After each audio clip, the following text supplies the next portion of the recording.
share with others, and it's going to be extremely powerful. If you'll bear with me, this one may seem a little bit less organized.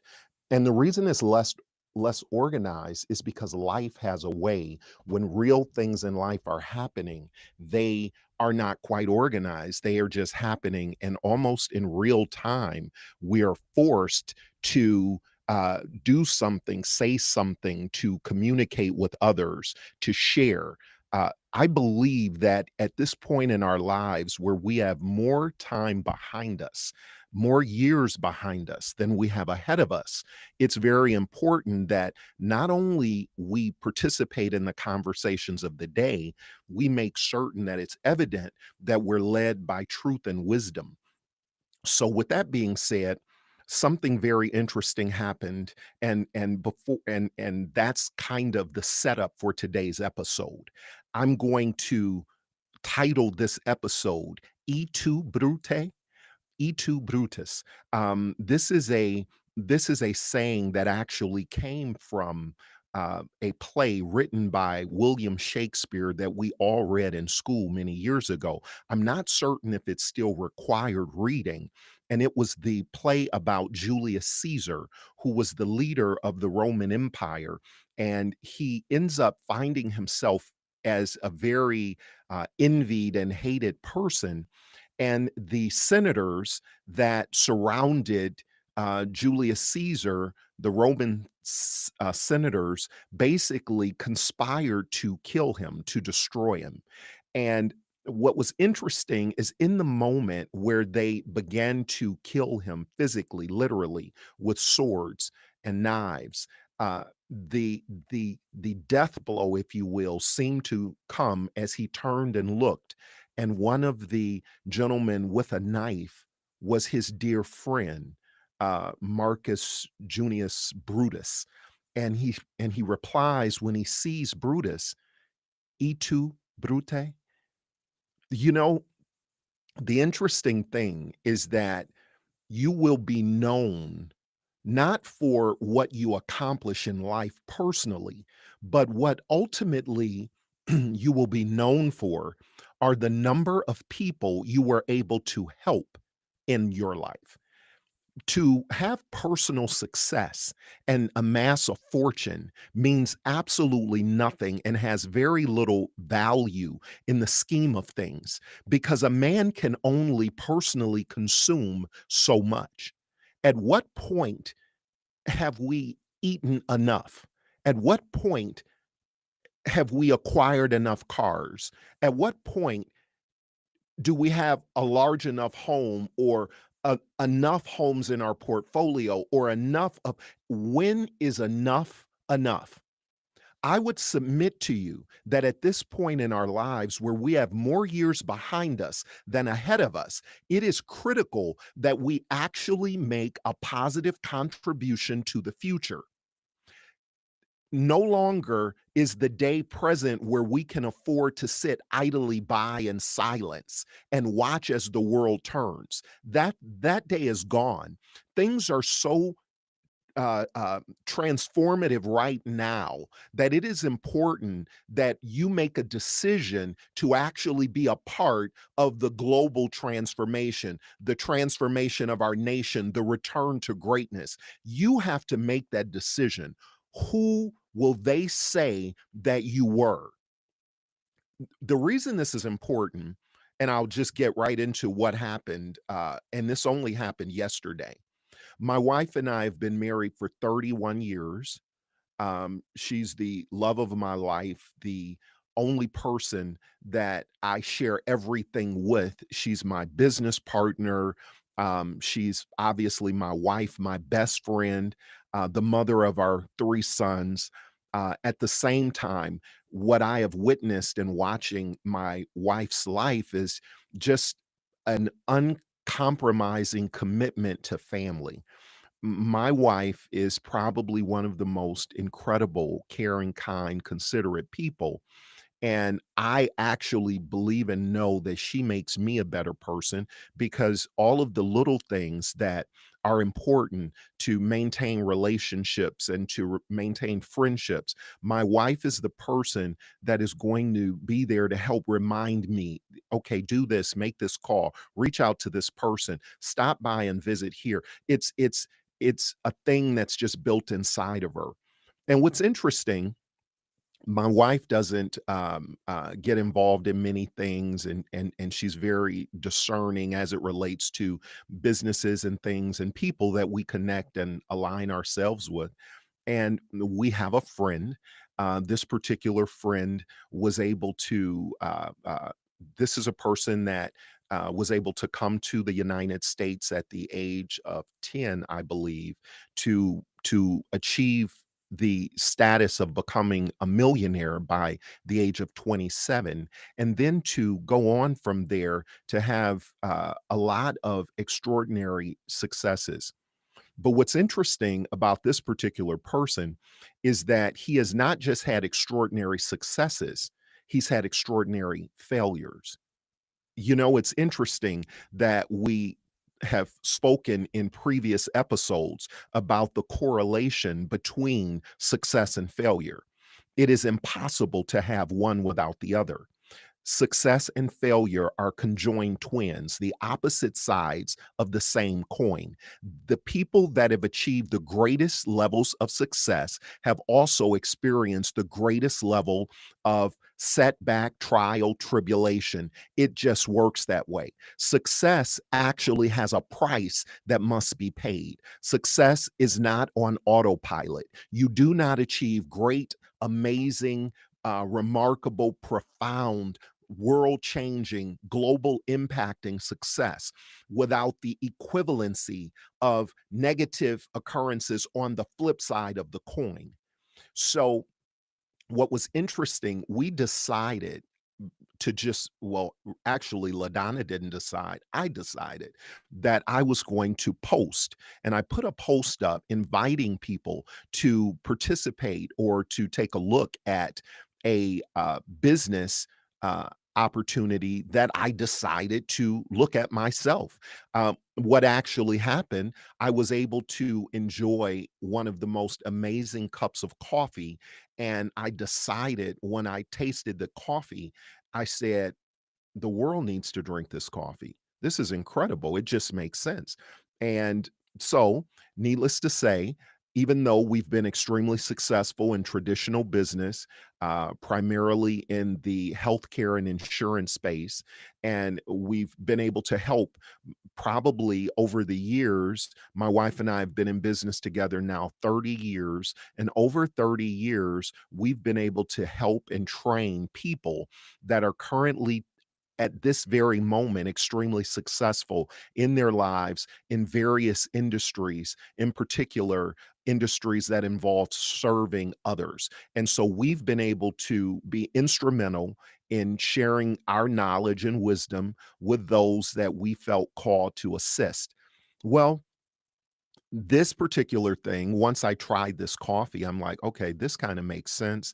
This is a amazing thing, and I think everybody should take a look at it. I just personally do.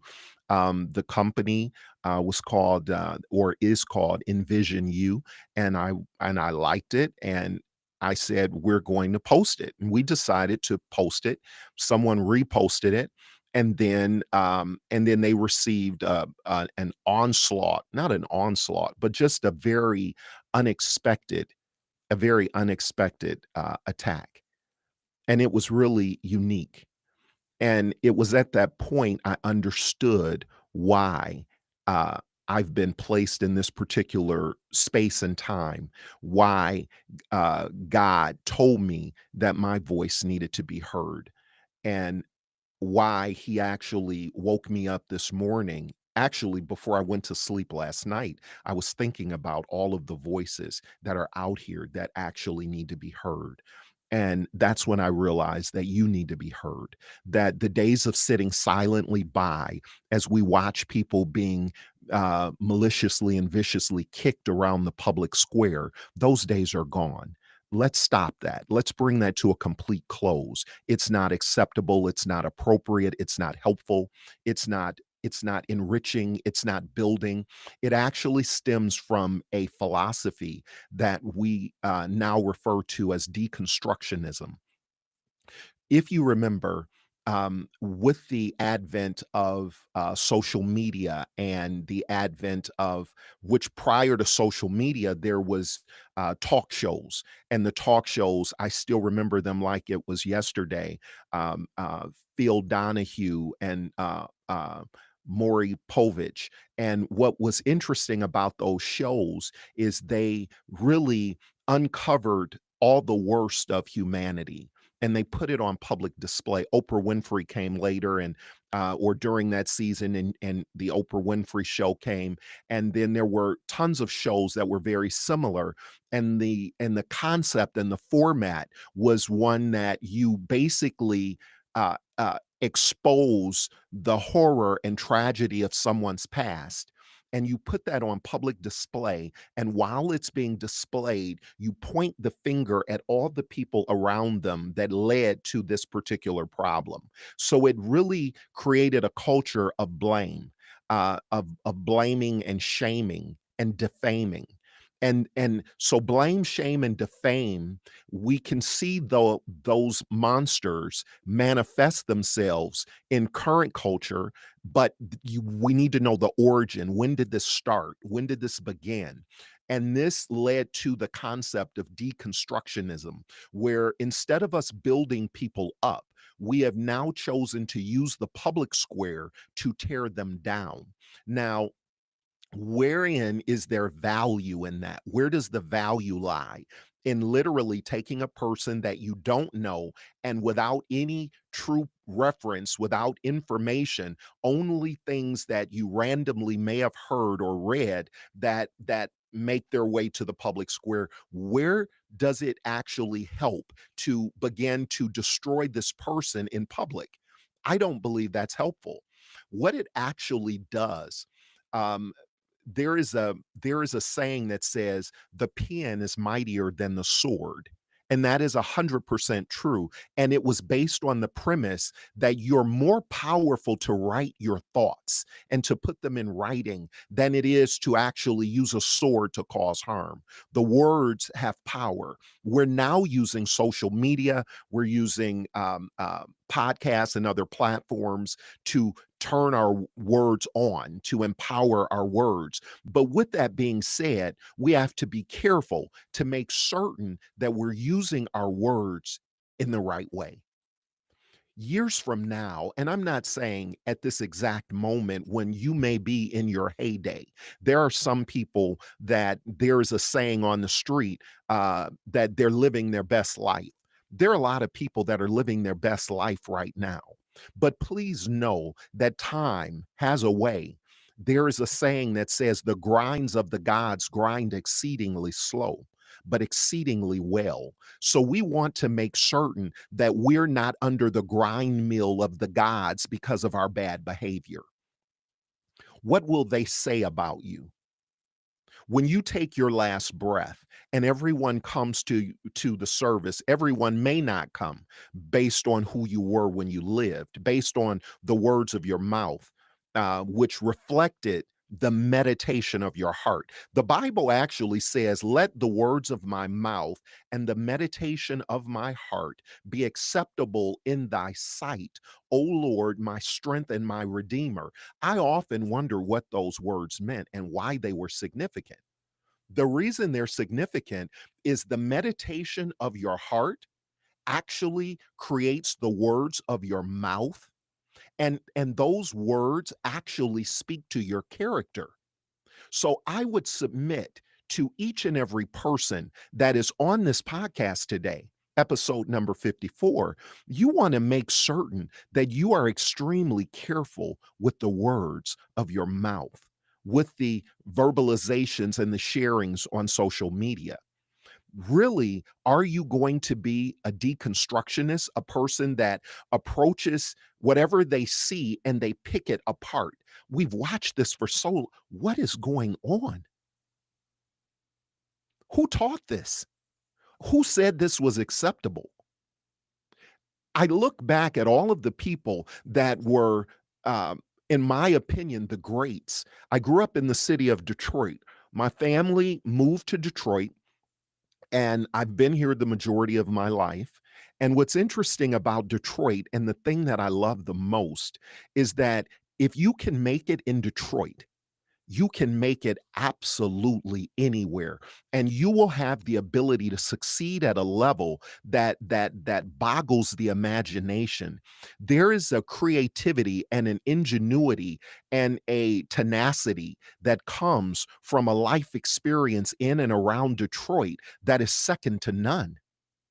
If you were able to succeed in this town, you are fit for the fight. And what I would submit to each and every person is somehow we've been taught some bad behavior. And at this point where we are now the elder statesman in the room, we have to bring it to a close. Enough is enough. I will not be a part of the deconstruction of a human that is simply decided to put their life on full display to empower and help others. I will not be a part of the destruction of a church, of a ministry, of a business, of a person's character. I will not. I have decided that the words of my mouth will reflect the meditation of my heart. And one of the things that my wife and I decided a part of my calling was to impact the lives of 1 million Americans, period. A million. How is that going to happen? I don't know. But what I am going to do is commit to the process, and you have witnessed it. I knew absolutely nothing about what I'm doing now, and I just felt that this is what God wanted me to do, and this is what I'm going to do. And lives are going to be changed. And one thing that's going to happen as this journey of transformation that we're on, as we continue to move through this journey, we're going to witness the evolution of what I'm doing here. We're going to witness the birthing of something that is probably far different than what I expected. But no one will ever say I didn't start the journey. The funny thing about transformation, sometimes we believe transformation is for others, when in reality, transformation is for us. So, I just want to talk to you about a couple of people. And these are people that are extraordinary success stories that I believe are worthy of honor. These are people that did not have great pasts, but at the same time, they were able to go on and actually accomplish some extremely great things. One of them is a lady, Alice Johnson. And the reason I want to mention Alice Johnson is this was a lady that trying to find her way at a point in her life in her 20s, she decided that because there were no doors, this is a inner city woman that had some significant struggles, and what she did, she got involved in the drug industry, and she was selling illicit drugs, illegal drugs, at a time when drugs were not, when there weren't medical marijuana labs and all these different things that they have right now. Drugs were like an absolute no-no. And what ended up happening, she was sentenced to a very long period of time in prison. Actually, she spent 20 years in prison for a nonviolent drug offense. And it was kind of really amazing that this woman, while she was in prison, she actually went through a metamorphosis, extraordinary transformation. She basically became the I guess you would call her the equivalent of a chaplain. She became the person in the prison that people went to for guidance. They went to for counsel. They went to for encouragement and prayer. This woman became a model example of a individual that had actually transformed and reformed and become someone far greater than who she was when she began.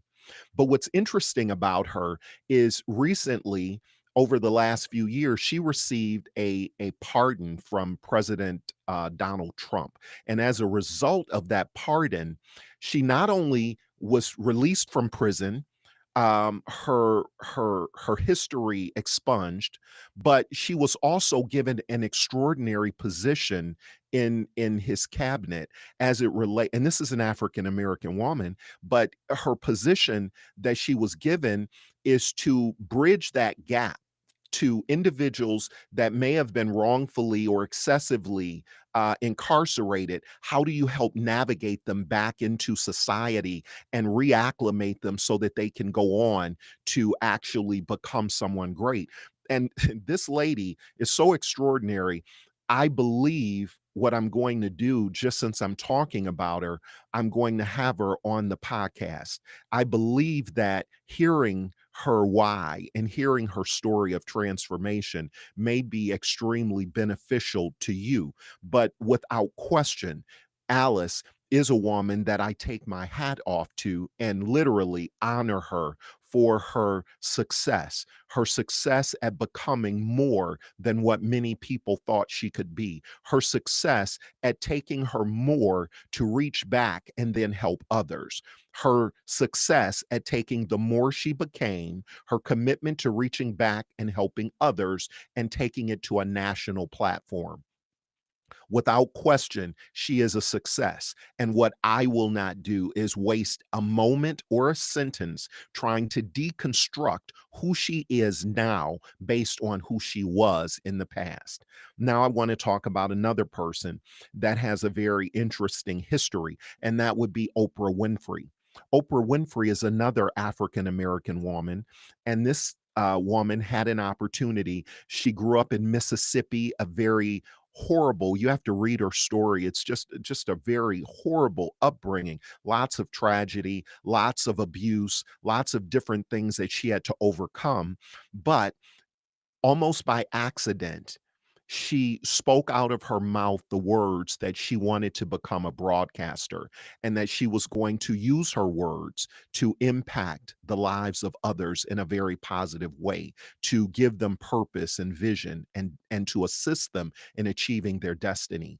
What's interesting about Oprah Winfrey, she actually had some very real failure.